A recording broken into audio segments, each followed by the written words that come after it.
چهارمین هەفتەیە وێژەیە بە بەشداربوونا هەژمارەك ji nivîskar، rewşenbîr û helbestvanên ji kantona Cizîrê, herwiha hin nivîskar û rewşenbîrên ji Laskî û Himsê duh li bajarê Hesekê dest pê kir.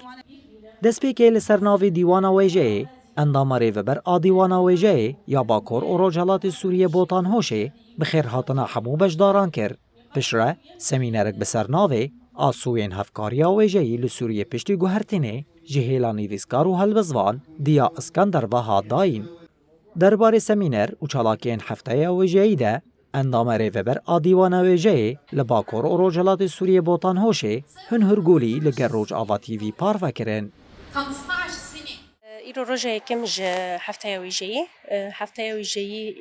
الباجار حسكي إصالاتي اللي دار خاصن حرصال لقلك باجاران هاتو تشيكرن شو صلاة خلي يكم لقامش له صلاة ديم لكوبانة صلاة سيم ل باجار إديركي وإصال باجاري حسكي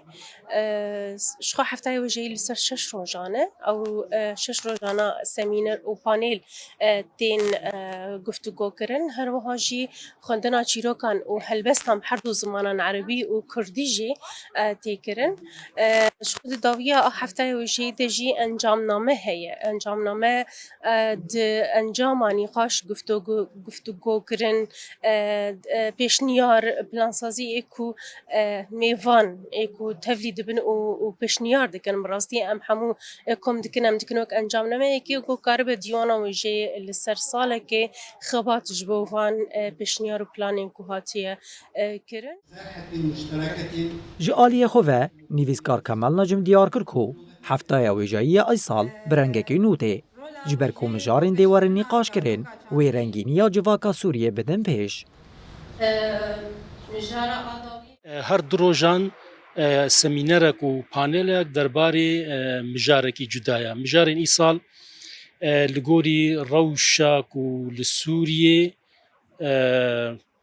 گوهرتنن کل سوریه چه بون بگشتی مخصوص کو وی ساله مجارا دیالوگا آ چاندی دیالوگا ویجهی دنابرا گلو پیکاتین ویولاتی دا بحث بکن لوما سمینارا کو پانل کما درباره وی مجاری دنا جبلیوی د دروجان دا سمینارا کا تایبت لسر ویجه جنان وک هفرو کرنه کې د نافبرا ویجه جنان آل باکور روجلات سوریه و الهرم دن سوریه مجارا سیامینجی او جدروجن مجارا رخنه ویجه کو هما هر سال هر هفته کا ویجه دا او مجار ام گوتو بیشت کن